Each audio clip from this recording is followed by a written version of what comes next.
અંબાલાલ પટેલે ગરમીમાં રાહતની આગાહી તો કરી છે, સાથે આગામી દિવસોમાં આંધી, વંટોળ અને દરિયામાં ચક્રવાત સર્જાવાની ગંભીર ચેતવણી પણ આપી.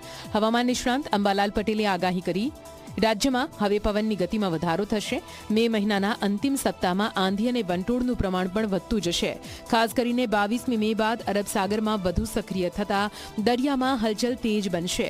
26મી મે સુધીમાં દરિયામાં ચક્રવાત એટલે કે વાવાઝોડું બનવાની પ્રબળ શક્યતા છે. પવનના આ બદલાતા મિજાજની સાથે રોહિણી નક્ષત્રમાં વરસાદી ઝાપટા પડવાની પણ વકી છે. આંધી વંટોળની આ આગાહીને પગલે ખેડૂતો અને માછીમારોને સાવચેત રહેવા સૂચન કરવામાં આવ્યું. હવે મહત્તમ ઉષ્ણતામાન ઘટશે, પરંતુ ભારે પવન ફૂંકાવાની શક્યતા રહે છે અને લગભગ પ્રી મોન્સૂન એક્ટિવિટીનો વરસાદ થવાની શક્યતા રહે છે. આ વરસાદ ભારે ગાજવીજ, આંધી, વંટોળ સાથે થવાની શક્યતા રહે છે. આરબ રાજ્યોની કાળી આંધી ચડી આવવાની શક્યતા રહે છે. હવે ચોમાસાને સળી પોકારતા પક્ષીઓ બોલવાની શક્યતા રહે છે. 26, 27, 28 મે કે 1 જૂન સુધીમાં કેરળ કાંઠે ચોમાસું પહોંચવાની શક્યતા રહે છે.